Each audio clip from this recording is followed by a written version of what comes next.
નમસ્કાર, નવજીવન ન્યૂઝમાં હું છું ઉર્વેશ પટેલ. આપનું હાર્દિક સ્વાગત કરું છું. આજે પહેલગામના હુમલા પછી વડાપ્રધાન નરેન્દ્ર મોદીએ પહેલી વખત દેશને સંબોધ્યો છે. તો આ એમનું સંબોધન કેવું હતું અને શું બાબતો ઉપર તેમણે મુખ્ય ભાર મૂક્યો છે તે બાબત પર આપણે આજે વાત કરીશું ડૉક્ટર કિરણ કાપુરે સાથે. નમસ્કાર કિરણભાઈ. આજે વડાપ્રધાને પહેલગામ હુમલા પછી પહેલી વખત દેશને સંબોધન કર્યું છે. તો આજના જે એમના સંબોધન હતું એમાં મુખ્ય બાબતો કેવી ઉપસીને આવી હતી? જો ઉર્વિશ, આમાં એવું છે કે પહેલગામનો હુમલો થયો એના પછી જે આપણે જે કંઈ પાકિસ્તાન પ્રતિબંધ લાદ્યા એ વેપારને લઈને હોય કે આવન જાવનને લઈને હોય અને જે સિંધુ સંધિ હતી એને લઈને હોય, એના પછી આપણે સૈન્ય કાર્યવાહી કરી અને સૈન્ય કાર્યવાહી કરી એ વખતે રોજે રોજ એનું બ્રીફિંગ સેનાના જે અધિકારીઓ છે અને આપણા વિદેશ સચિવ છે એના તરફથી આવતું હતું. ટ્વીટ આવતા હતા કે તો વિદેશ સચિવ જે પ્રેસ કોન્ફરન્સ કરતા હતા. એટલે આજે જે વાત વડાપ્રધાન નરેન્દ્ર મોદીએ કરી છે એમાં કશું આપણા દેશને ખબર નહોતી એવી કોઈ વાત એમણે રજૂ કરી નથી. એ માત્ર જે વાત અત્યાર સુધી થઈ છે એ જ વાત એમણે રિપીટ કરી છે. પરંતુ આમાં જે અગત્યના સવાલ, જે હવે યુદ્ધ વિરામ થઈ ચૂક્યું છે, હવે જે કેટલાક સવાલો ઊભા થાય છે, આપણે નો ડાઉટ આપણે સૈન્ય કાર્યવાહી બહુ સરસ રીતે કરી, એ જે યુદ્ધ વિરામ કર્યો એને પણ આપણે આવકારીએ, કારણ કે અલ્ટિમેટલી કોઈ પણ યુદ્ધ રોકાય અને એનાથી શાંતિ પ્રસરે તો એમાં અલ્ટિમેટલી આપણે એનો આવકાર કરીએ છીએ. પણ જે કેટલાક એના જવાબ નથી મળી રહ્યા હજુ પણ, એનો જવાબ અહીંયા વડાપ્રધાન નરેન્દ્ર મોદી પણ નથી આપી શક્યા. જેમ કે હજુ પણ એક એવો મુદ્દો છે કે જે પહેલગામના જે આતંકીઓ છે એમની કોઈ ભાળ મળી નથી. એ લોકો ક્યાંથી આવ્યા હતા, શું હતું, એની વાત હજુ સુધી નથી આવી. એનું કોઈ આપણને હજુ કોઈ ઠોસ પુરાવા નથી મળ્યા. બીજી જે અગત્યની વસ્તુ એ છે કે આ યુદ્ધ વિરામ થયું એમાં ટ્રમ્પે કેવી રીતે પહેલાં ટ્વીટ કરી દીધી અને ટ્રમ્પ કેવી રીતે મધ્યસ્થી બની ગયા એનો ઉલ્લેખ પણ આજે વડાપ્રધાન દ્વારા ન થયો. તો આ કેટલાક સવાલો છે જે વડાપ્રધાન પાસેથી એક્સપેક્ટેશન હતું, એટલે પૂરેપૂરી વાત ન કરે, કારણ કે તો વડાપ્રધાન છે, આવી વાતો ન કરે, પણ એમણે કોઈક ઉલ્લેખ, કારણ કે આખું એમનું ભાષણ જોઈએ તો એમણે નાની નાની વાતો કરી છે બધી જ, આપણે શું શું કર્યું. તો આવો ઉલ્લેખ થવા જેવો હતો, જે ટ્રમ્પ ની વાત હોય કે બીજી વાત હોય. બીજું જે વાત છે એમાં ક્યાંક ને ક્યાંક એક વસ્તુ તો અંદાજ નાખી શકાય છે કે આતંકવાદની સામે દેશનું શું સ્ટેન્ડ છે એ જેમ અગાઉ સેનાએ પણ ચોખવટ કરી હતી અને મોટાભાગે બધા જેમણે પણ આ બાબત પર સ્પષ્ટતા કરી એ ભારતનું શું સ્ટેન્ડ છે એ બાબત પર એમણે જે વાત કરી કે ટ્રેડ અને આ લોહી બંને સાથે ના રહી શકે. મતલબ તમે જો આતંકવાદ બી પોષી રહ્યા છો તો ટેરરિઝમનું ઇન્ફ્રાસ્ટ્રક્ચર તમે ધ્વસ્ત કરશો તો જ તમે પાકિસ્તાન સારો દેશ બની શકશે, બાકી તબાહ થઈ જશે, એવી પણ એમણે વાત કરી છે. હા, એ ચોક્કસ નરેન્દ્ર મોદીએ વાત કરી છે, મૂકી છે. પણ આ જે વલણ છે આપણું, જે આપણે હાર્ડકોર થોડું વલણ લીધું છે, એ તો જ્યારથી આપણે સૈન્ય કાર્યવાહી કરી ત્યારથી જ આ વલણ આપણું હાર્ડકોર રહ્યું છે. પણ હવે સમહાઉ એ આમાં કશું નવું નથી લાગ્યું. મોદીના ભાષણથી જે આજે સવારથી આતુરતા હતી, જિજ્ઞાસા હતી કે ભાઈ હવે શું આવશે, શું કહેશે વડાપ્રધાન નરેન્દ્ર મોદી.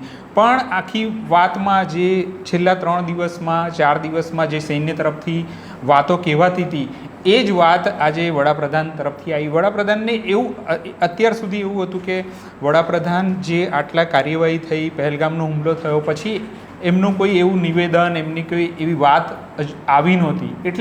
એટલા માટે કદાચ એ આ પૂરેપૂરું પ્રકરણ પૂરું થયું છે એમ કરીને એ વાત કહેવાયા છે. તેમ છતાં એમણે એક સંદેશો આપ્યો છે પાકિસ્તાનને કે ભાઈ આ જે છે અમારી કાર્યવાહી પૂરી નથી થઈ. જો પાકિસ્તાન હજુ પણ કોઈ આતંકવાદ ને પોષશે કાં તો આતંકીઓ અમારા પર હુમલો કરશે તો અમે ચોક્કસ કાર્યવાહી કરીશું, એ વડાપ્રધાને બહુ ફર્મલી કીધું છે. એટલે એ વાત સારી છે કે ભાઈ એમણે જે વલણ દાખવ્યું છે.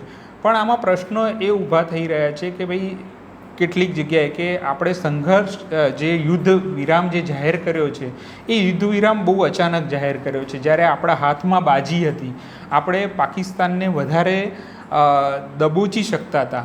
પાકિસ્તાનને કેટલીક બાબતમાં આપણે વધારે મજબૂર કરી શકતા હતા. એ પહેલાં જ આ યુદ્ધ વિરામ થઈ ગયો. અને બીજી વસ્તુ, આમાં થોડું આંતરરાષ્ટ્રીય સ્તરે જ્યારે પહેલાં યુદ્ધ ચાલતું હતું ત્યારે એવું લાગતું હતું કે ભાઈ આપણા હાથમાં બાજી છે, પણ આંતરરાષ્ટ્રીય સ્તરે જ્યારે છેલ્લો દિવસ આવ્યો ત્યારે એ બાજી આપણા હાથમાંથી નીકળી હોય એવા પણ આક્ષેપ થયા છે. જેમ કે તુર્કીને અઝરબૈજાન નામનો જે દેશ છે એનો ઉચ્ચાર મને નથી ફાવ્યો, પણ એ બંને દેશોએ છે એ પાકિસ્તાનની સાથે રહ્યા છે અને એમણે ખુલીને એવું કીધું છે કે અમે પાકિસ્તાનની સાથે છીએ. અને અમેરિકાએ જે આખી ટ્રીટમેન્ટ દાખવી છે, એમણે ટ્વીટ કરીને, કાં તો જે રીતના એમના જે નાયબ પ્રમુખ છે એમણે પણ જે રીતના ટ્વીટ કરી છે, એમાં ભારત પાકિસ્તાનને ઇક્વલી એ લોકોએ ટ્રીટ કર્યા છે એવું લાગ્યું છે. એમાં બંને રાષ્ટ્રો મારા મિત્રો છે. હા, એટલે એમાં ભારતનો હાથ ઉપર નથી રહ્યો એવું લાગ્યું છે. તો આ બધી રીતે તમે જોવા જશો તો ભારત જ્યારે આ યુદ્ધ પૂરું થયું અને પછી જે આખો માહોલ જે બન્યો છે એમાં એવું લાગ્યું છે કે ભાઈ ભારતના પક્ષે જે ખુલીને સમર્થન આવવું જોઈએ. એવું થયું હતું પહેલગામ જ્યારે હુમલો થયો હતો ત્યારે બહુ જ બધા દેશોએ આપણા પ્રત્યે સાંત્વના દાખવી અને એવું એ કહ્યું કે ભાઈ તમે આતંકવાદ સામે તમે કડક કાર્યવાહી કરો. પણ જ્યારે કાર્યવાહી કરી ત્યારે ખુલીને આપણી સાથે, જેમ પાકિસ્તાન સાથે બે દેશો આવ્યા એમ આપણી સાથે એવી રીતે કોઈ ના આવ્યું. હા, એ ચોક્કસ છે, કોઈએ વિરોધ ન કર્યો, કારણ કે એમાં એ વિરોધ ન કરવા માટે એસ જયશંકર કે અજીત દોવલ એ બધા જ ફોન પર લાગેલા રહ્યા અને સતત બધા દેશોને માહિતી આપતા રહ્યા. જેટલા પણ મોટા મોટા દેશો છે, યુરોપિયન યુનિયન છે, બ્રિટન છે, એ બધાને એ લોકો સતત એ સંપર્કમાં રહ્યા. પણ આપણી તરફેણમાં ખુલીને આવનારો કોઈ દેશ ન રહ્યો, એ વાત ચોક્કસ છે. આની અંદર શું વડાપ્રધાને આપણો જે પેલું હમણાં જે નિર્ણય કરવામાં આવ્યો પહેલગામ પછી, સિંધુ જળ સંધિ અને પછી ટ્રેડના બાબત પર પાકિસ્તાન સાથે જે પણ કોઈ બિઝનેસ છે એના બાબત પર, શું એના બાબત પર વડાપ્રધાને કોઈ ચોખવટ કરી? હા, એટલે વડાપ્રધાને એ વાત કીધી છે કે ભાઈ પાણી અને લોહી એક સાથે નહીં વહે, એવું કે એમનું એક ફોર્મેશન, એક વાક્ય એવું બોલ્યા છે. એટલે એનો મતલબ એવું છે કે જો અહીંયા લોહી વસશે તો અહીંયાથી પાણી નહીં જાય. એ એમણે ચોક્કસ કીધું છે. કેટલીક બાબતો આતંકને પોષવાની વાત છે તો એમાં એમણે બહુ જ કડક વલણ દાખ્યું છે અને એમની બોડી લેંગ્વેજમાં એ ગુસ્સો એ બધું દેખાતું હતું કે અમે કડક વલણ રાખ્યું છે. પણ ઓવરઓલ આજે જે લોકો અપેક્ષા રાખીને બેઠા હશે કે વડાપ્રધાન કશુંક એવી ઘોષણા કરશે, જાહેરાત કરશે, કાં તો નવી વાત કરશે, એ લોકોને ચોક્કસ આજે નિરાશ થયા હશે. કારણ કે આ બધી જ વાતો લોકો છેલ્લા 3 દિવસથી ભરપૂર સાંભળી રહ્યા છે અને કદાચ આજે કોઈ સામાન્ય માણસને આ વિશે બોલવું હોય તો એ વડાપ્રધાન જે બોલ્યા છે એનાથી બી વધારે બોલી શકે. જી, આજે બપોરે લગભગ જ્યારે સેનાની મિટિંગ થઈ પછીનું જે બ્રીફિંગ હતું એની અંદર પણ આ જ વાત કરવામાં આવી હતી. એની અંદર પણ એમણે વાત કરી હતી કે જે આતંકવાદ છે એની તરફ રહ્યું પાકિસ્તાન. અમે તો આતંકવાદની સામે 7 મે જે કંઈ કાર્યવાહી કરી એ 7મી તારીખે જે પણ કોઈ કાર્યવાહી કરી એ આતંકવાદની સામે જ હતી, બરાબર. પણ પાકિસ્તાને આતંકવાદની સાથે રહેવાનું નક્કી કર્યું. એમની એ પ્રમાણેની જ વાત હતી જે તે સમયે. ગઈકાલે આજ બપોરની 12 વાગ્યાની મિટિંગ હતી. એટલે જેમ કે આજે વડાપ્રધાને જે વાત કરી એમાં એક વાત એ બોલ્યા કે ભાઈ જે ત્યાંનો જે જનાજો નીકળ્યો છે આતંકવાદીઓ એમાં સૈન્યના અધિકારીઓ સામેલ હતા. એટલે એ પણ વાત કરી, પાકિસ્તાનના સૈન્ય અધિકારીઓ સામેલ હતા. એટલે એવી જે ઝીણી ઝીણી બાબત, બીજું કે ભાઈ જે આપણી એર ડિફેન્સ સિસ્ટમે જે કામ કર્યું છે એ વાત કરી. આપણા લશ્કરે, અર્ધલશ્કરી બળોએ જે કામ કર્યું છે એને બિરદાવ્યા વડાપ્રધાને. તો વડાપ્રધાને જે મોટી મોટી વાતો છે એ બધી જ કીધી અને ખાસ તો એમણે જે કીધું છે કે ભાઈ ઓપરેશન સિંદૂર જે છે એ આતંક સામેની હવે એ નીતિ છે એવું એમણે બહુ ઠોસ રીતે કહ્યું છે. એટલે હવે આ નીતિ રહેશે અને જો હવે સંભવત એવું બનશે કે ભાઈ આતંકી હુમલો થાય તો એની સામે આ ઓપરેશન સિંદૂર ચાલુ રહેશે. પૂર્વેશભાઈ, આપણે આજે બપોરે જે છે 3 પાંખના સૈન્ય વડાઓએ જે છે એ પ્રેસ બ્રીફિંગ કર્યું હતું તો એ કેટલી વાત અલગ હતી ને એમાં નવું શું હતું એટલે એ જરા તમે થોડું એનું વિગતે વાત કરશો તો ખ્યાલ આવશે કે ભાઈ વડાપ્રધાન ને આમના વચ્ચે શું ફરક હતો, એમણે શું ઠોસ વાત કરી હતી. જ્યારે બપોરે 12 વાગ્યાની મિટિંગ એમની થઈ એ પછી જ્યારે આર્મીએ બ્રીફિંગ કર્યું એ વખતે અને અત્યારે વડાપ્રધાનની જે સંબોધન હતું એના કરતાં બપોરે આર્મીએ કડક શબ્દોમાં વધારે વાત કરી હતી.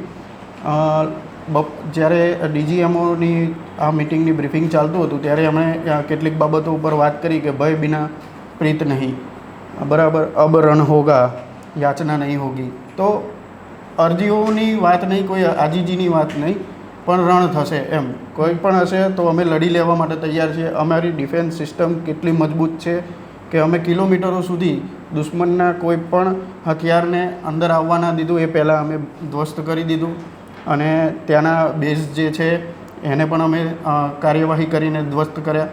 તો એ બધી બાબતો ઉપર એમણે સ્ટ્રોંગ પોતાનું સ્ટેન્ડ મૂક્યું હતું આજે બપોરે. હા, એટલે આપણા જે સેનાના વડાઓ હતા એ જે પ્રેસ કોન્ફરન્સમાં ખાસા એ લોકો હળવા દેખાયા, કારણ કે એમણે છે ને ક્રિકેટને સાંકળીને પણ યાદ કર્યો, કોહલીને યાદ કરીને એ ઉદાહરણો આપીને, એશેસ સિરીઝનું ઉદાહરણ આપીને કે અમે આવી રીતે રણનીતિ ગોઠવી એ રીતે વાત કરી. સામાન્ય રીતે આવું આપણે સેનાની પ્રેસ કોન્ફરન્સમાં કોઈ ક્રિકેટનું ઉદાહરણ આવે એવું જોતા નથી, પણ આજે એ પણ વાત કરી સેનાના વડાઓ, એટલે આપણને નવાઈ લાગે.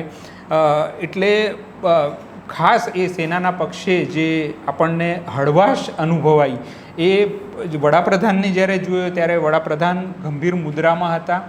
એ ગંભીર મુદ્રામાં હોવું એ નવી, એમાં એવું નથી કે ના હોવા જોઈએ, પણ એમણે ગંભીર મુદ્રા સાથે કોઈ એવી ઠોસ વાત ન મૂકી. એ વાત ઓલરેડી જે વિદેશ સચિવ છે એ વિક્રમ સિકરી મૂકતા રહ્યા. પછી મને લાગે છે કે આજે જે 3 પાંખના વડાઓએ એ વાત મૂકી. એટલે બીજું કે એમણે જે એર ડિફેન્સ સિસ્ટમની વાત કરી હશે, તમે એને વધારે અભ્યાસ કર્યો છે, એર ડિફેન્સ સિસ્ટમ શું થયું, આપણે એટેક કર્યા એનું શું થયું. બીજું કે એક જે દાવો થઈ રહ્યો છે કે ભાઈ આપણા વિમાન ને કંઈ ક્ષતિ પહોંચી છે, આપણા વિમાન ત્યાં ગયા છે, ને એવી વાત પણ ઇન્ટરનેશનલ મીડિયામાં ખૂબ જગી છે. તો સેનાએ એના વિશે કશું ખુલીને બોલ્યા છે, શું કહ્યું છે એ તમને? એ તો શરૂઆતથી જ બ્રીફિંગ જે ચાલતા હતા એની અંદર પણ કહી દેવામાં આવ્યું હતું કે ભાઈ જેમ મીડિયામાં ચાલ્યું કે પાકિસ્તાનને કોઈ શહેર ઇસ્લામાબાદ સુધી પહોંચી ગયા છે ફાઇટર પ્લેન્સને આ તે, એ બધી વાતનેનું ખંડન તો એ આવનારી અગાઉની જેટલી પણ પ્રેસ કોન્ફરન્સ હતી એની અંદર ક્લિયર થઈ ગયું હતું. પણ અહીંયા હું એવું કહેવા માગીશ કે સેનાના જેટલા પણ અધિકારીઓ ત્યાં આગળ હતા અને એમણે જે પ્રમાણે બ્રીફિંગ કરી એમના ચહેરા ઉપર સ્વાભાવિક રીતે એક નીરવ શાંતિ જેવું વાત હતું, પણ એમના શબ્દો સ્પષ્ટ અને કડક હતા કે અમે લડી લેવા હાલ પણ તૈયાર છીએ અને અગાઉ પણ હતા. જેટલા અટેક થયા એનો અમે કઈ રીતે ડિફેન્સ કર્યો. એમણે પાકિસ્તાનની જે પેલી ચાઇનીઝ સિસ્ટમ છે P-15 સમથિંગ કોઈ નામ છે એનો પણ એમણે જે રીતે મુકાબલો કર્યો, સાથે આપણી જે S-400 સિસ્ટમ છે એના થકી કેવી રીતે અમે કાર્યવાહી કરી. અને એ સિવાય એમણે વિઝ્યુઅલ સાથે એમના પુરાવા સાથે એ ત્યાં આગળ રજૂ થયા હતા. એમણે કેટલા એટેક્સ અને એના વિઝ્યુઅલ્સ પણ બતાવ્યા હતા, સ્પોર્ટ્સના ઇમેજીસ પણ બતાવ્યા કે અહીંયા સૌથી પહેલાં કેવી પ્રકારનો માહોલ હતો અને જ્યારે આપણે સૈન્ય કાર્યવાહી કરી એ પછી એ મેપમાં કેવી રીતનું દ્રશ્યમાન થયું છે એની પણ એમણે આ બ્રીફિંગની અંદર વાત કરી હતી. બસ, તો હવે છેલ્લે જે વડાપ્રધાને વાત કરી એ શાંતિની વાત કરી અને ભગવાન બુદ્ધ છે એમનો એમણે ઉલ્લેખ કર્યો અને આપણે શાંતિ ઈચ્છીએ છીએ એવી એમણે વાત કરી. આ પ્રકારની ચર્ચા અમે કરતા રહીશું અને આજે અમને રજા આપશો. નમસ્કાર. વૈષ્ણવજન તો તેને કહીએ જે પીડ પરાઈ.